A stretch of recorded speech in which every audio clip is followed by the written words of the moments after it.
This candidate forum is presented by the League of Women Voters of Dearborn, Dearborn Heights, and I'm Carolyn Buell, president of the League. We have brought these candidates together so that you can compare them. We believe it will help you make a wiser decision on Election Day. Voting is a great privilege. It is also a great responsibility. Good government of the people, by the people, and for the people needs many, many informed voters. The League is glad you're here. Thank you. The League of Women Voters is a national, nonpartisan organization established to encourage citizen participation in government. It never supports or opposes any political party or candidate. The following program is brought to you by the League of Women Voters of Dearborn, Dearborn Heights.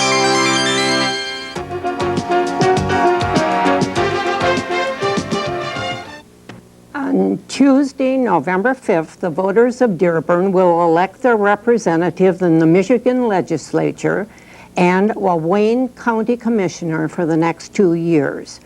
To assist you in making your choice, the League of Women Voters presents an hour of discussion with the candidates for these offices.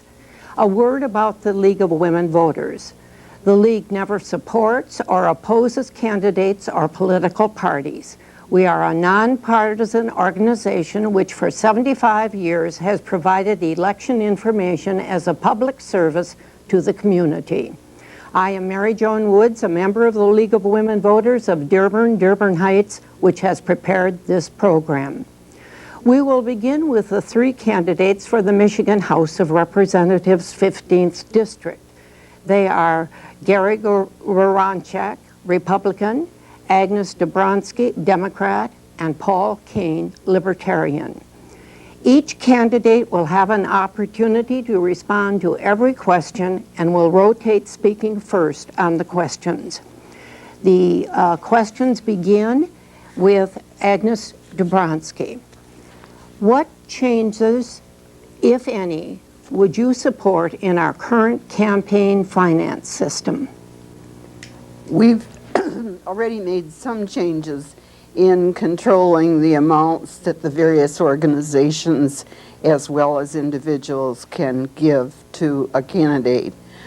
We are working already in Lansing, and I would support those to set a control on the total amount that a candidate can spend for the various offices, whether they be for the state representative or other state offices. Additionally, there is a limit, and I think it should be lowered for what the organizations can give. I would support, and we have tried to work in the local government committee, of which I'm a vice chair, in terms of setting that limit, that it has some relation to the district. In other words, the district or the position would set the limit for what that amount should be. Mr. Woronchak? I think spending on campaigns is really out of hand. It's a very expensive prospect. This is my first venture into a campaign, and I'm amazed at the amount of money that goes into it. And I can see also that while a lot of contributions do come in from friends and supporters locally, there's a lot of political action committee money that comes in on both sides, and it almost becomes a war of who can collect the most special interest money in order to put on the most elaborate campaign. I think that takes it out of the grassroots level, and I think that there should be more limits placed on that. Mr. Kane? This is my first time running for office too, and I'm amazed with the amount of money that it costs to run the campaign. I haven't really thought about finance reform that much. I noticed that organizations can give to campaigns almost unlimited, while individuals have a limit. I would think it should be much more in sync,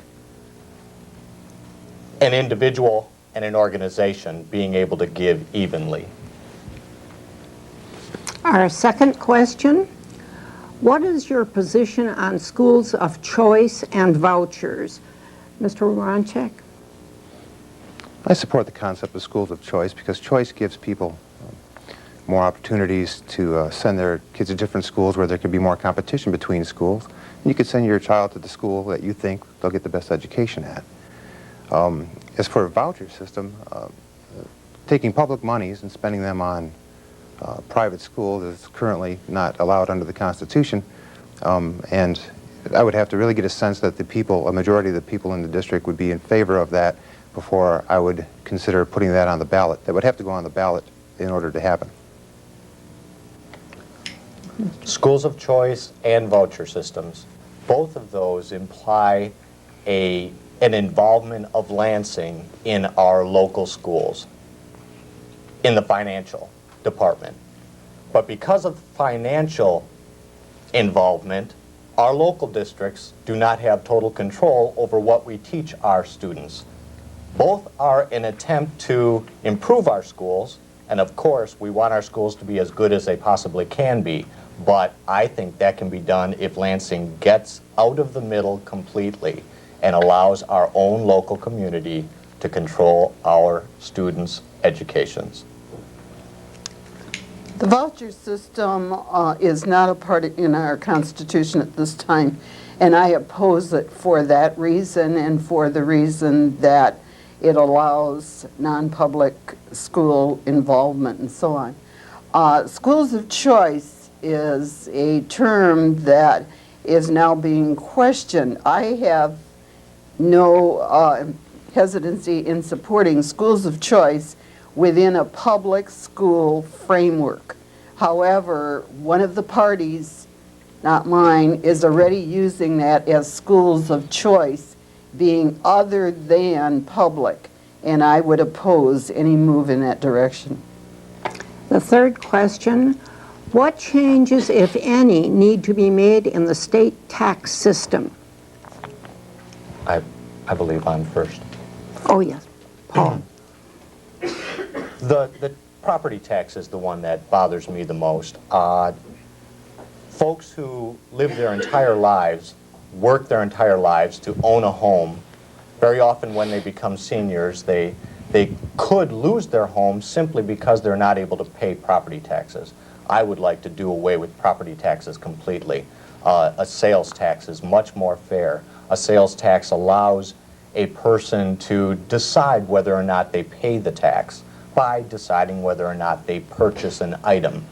That a sales tax, if you're rich, you would pay more taxes because you'd be purchasing more things. If you're poor, you would be paying less taxes because you're purchasing fewer things.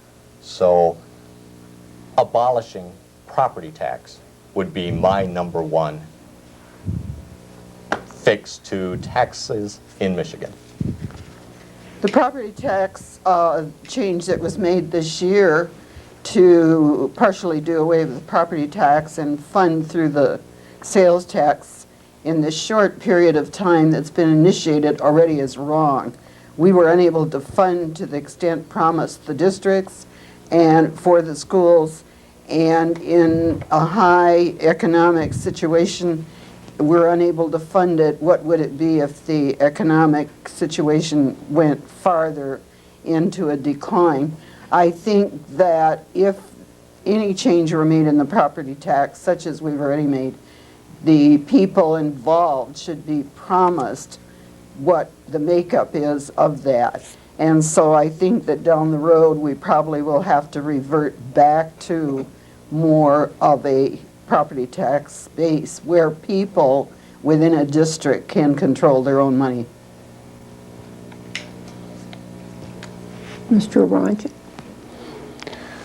After almost a quarter century of a Democratic-controlled legislature, in the last couple of years under Republican control, we've seen 21 tax cuts, and you hear that number a lot during this campaign season. 21 tax cuts of various kinds, including a single business tax, including the inheritance tax, including the reductions in property tax.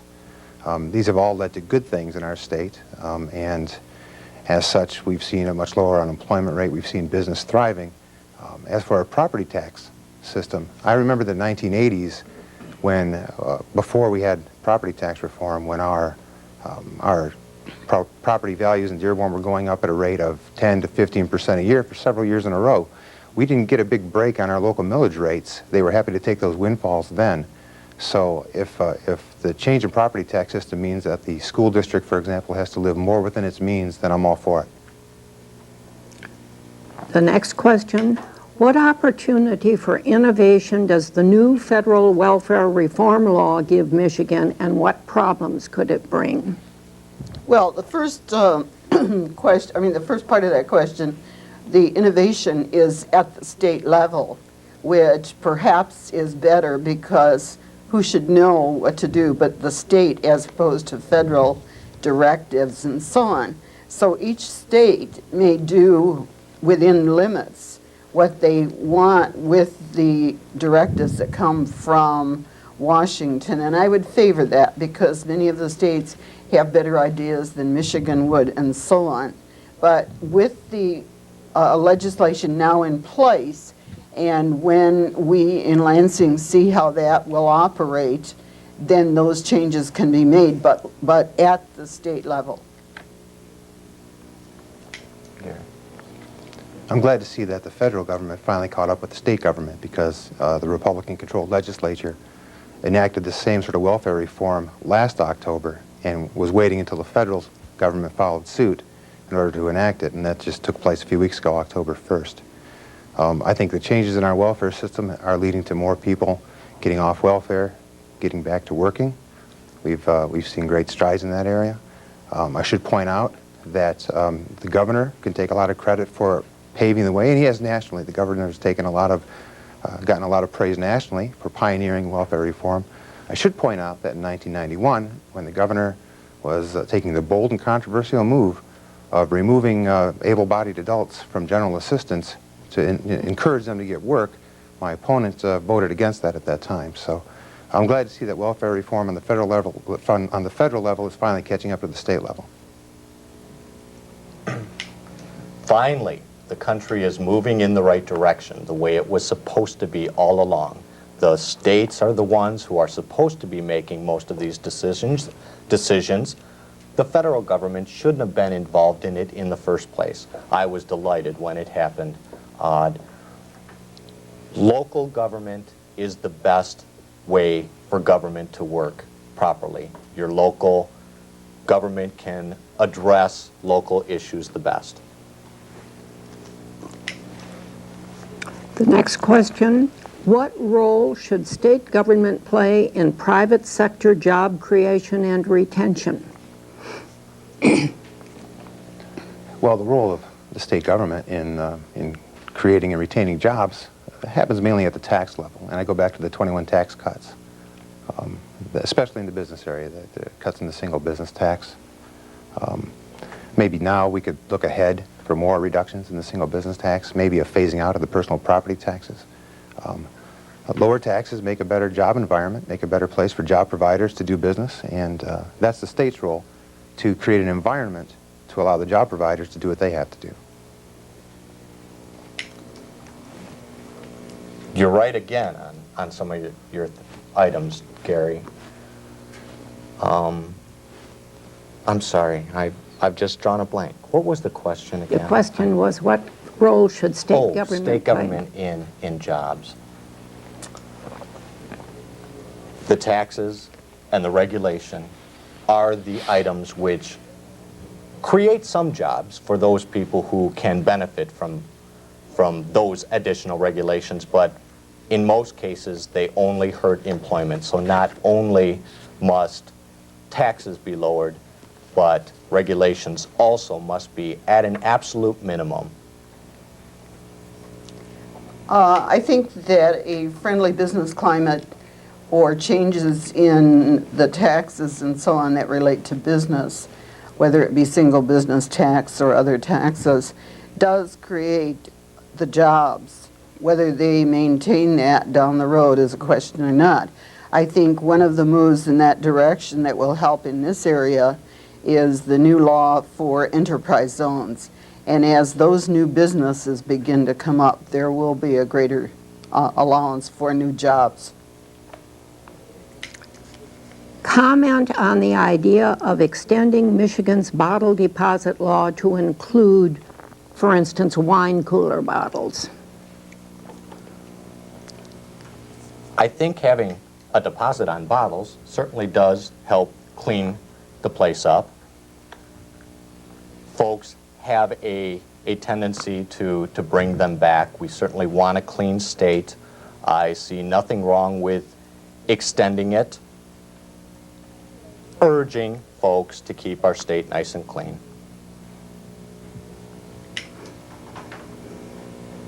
Who's next? There is legislation already at least offered to continue to do that, just like the regular pop cans and so on.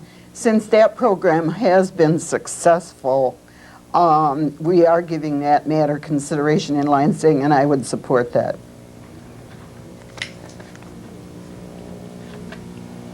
I'd like to make sure first that it wouldn't cause an additional burden to our businesses, to our job providers. You may recall when this was enacted, and we remember how littered our highways were. There was no move toward recycling. Now, this year, this decade, we've really gotten into the recycling habit. So I don't think you'll see as many wine cooler bottles tossed out the window, because hopefully we become more aware and more responsible.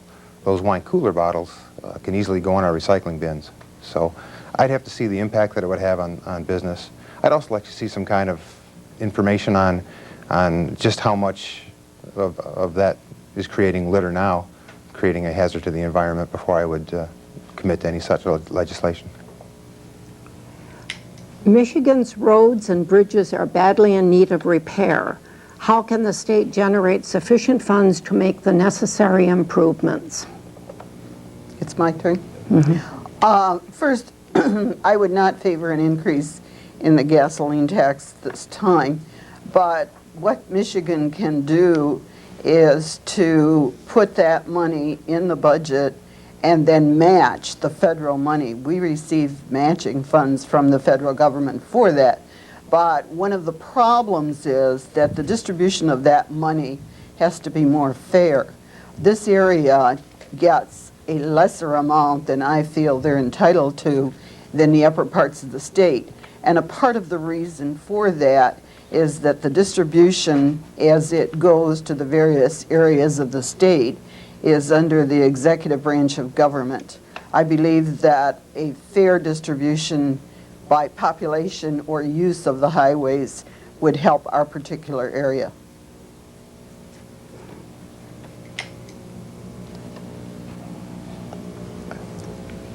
All right. The camera over here. Ah, there we go. More than saying I wouldn't support the gasoline tax increase, I would in fact oppose the gasoline tax increase, because it's my opinion that the people of this district would be opposed to it. And that's how I would vote accordingly. Now, that doesn't mean that we can't take care of our roads, or we shouldn't take care of our roads. In fact, our roads are a mess, and they need to be taken care of. We need to find money. The state budget is $29.9 billion. Somewhere in there, there's got to be a little fat we can trim. I might suggest one idea. I understand that every year, frivolous lawsuits related to the potholes in our roads cost the state upwards of $10 million. I think with some tort reforms in that area, we could maybe cut back on some of those losses and have more money, existing money, to fix our roads. I think it's a matter of how we prioritize our spending. We have enough money in the budget right now. I don't think we need any new taxes. We've been on a tax-cutting track. I'd hate to get off that. There is more than enough money in Lansing to already get the roads fixed. Our state government does waste so much money. They are involved in so many things that they don't need to be involved in. I'm certain we can find enough money. The Mackinac Center is an excellent nonprofit organization which has supplied an estimated budget for next year. They recommend, I can't even remember the number now, but something like $2.1 billion in cuts that could be realized right away with the state of Michigan, and with all that money, we could certainly fix our roads. Each candidate now will have 2 minutes for a final statement, and we'll start with you, Representative Dobronski. Thank you. First, I would like to thank the League, of which I'm a member, for having these forums, because it does give the public who may not be out at meetings and so on an information base when they go to vote. I would like to just again tell the viewers and the public, I am now completing my 8th year in the legislature. I believe I have served the public fully. I am a full-time legislator. I go to Lansing every day and come home so that I'm available for the public and for meetings in the district. I have a local office. I have a phone at home and answer all the calls. And we have a toll-free number in Lansing that can be called. Additionally, I have monthly coffees for the public, a senior conference that we have over 400 people at. And throughout the city, we have information racks of state literature and so on. I think I have been of service to the people. I would ask for their consideration again. I have one of the best attendance records in the Lansing House of Representatives, and I attend and vote at all committee meetings and House sessions. I also vote here at home on all city and school elections, different than my opponent. And I believe that I have tried to serve the people of Dearborn. I do vote for Dearborn as opposed to any Republican or Democratic line of voting, and I think the people recognize that. Again, I would urge all people to go vote on the 5th of November.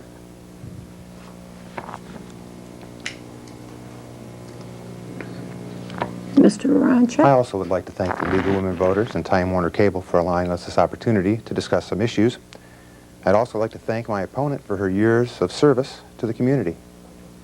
But it's time for a change. It's time Dearborn gets a strong voice again in Lansing and a state representative who's more in tune with the whole community. I think it's clear tonight that there are differences between the candidates, and I believe my opponent's often liberal voting record does not represent mainstream Dearborn, and maybe that's the most important thing in this election. Who can best represent the people of Dearborn? Now, I know the city as well as anyone and better than most. In my many years as editor of the Dearborn Press and Guide, I became up close and familiar with all the key issues in Dearborn, all the key people in Dearborn, from City Hall to the schools to the police department to the business community and into the neighborhoods. My job required me to have my finger on the pulse of the city. It required me to objectively size up issues, not based on politics, not based on who's contributing to whose campaign, but what's best for Dearborn. In my personal life also, I'm at a perfect vantage point to represent all the people of Dearborn. I'm 41 years old. My father just retired from Ford Motor Company. My daughter just graduated from Dearborn High. So I have a personal connection and can relate to all the points on the spectrum of life. I was raised in Southwest Dearborn, lived in the East End, and now my wife and I own a home in Northwest Dearborn. I have the perspective of a working man concerned about his taxes, his family, his mortgage, and his community. More than my opponent, I am in touch with all segments of our community. My whole life has prepared me for a leadership role in the community, and it will be my honor to serve you as your state representative.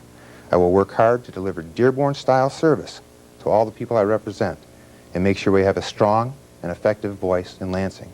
I ask you for your vote November 5th. Thank you. I'm not going to play the typical political game, dropping names, telling you who I know. I'm going to instead boil my belief system down into one word: freedom.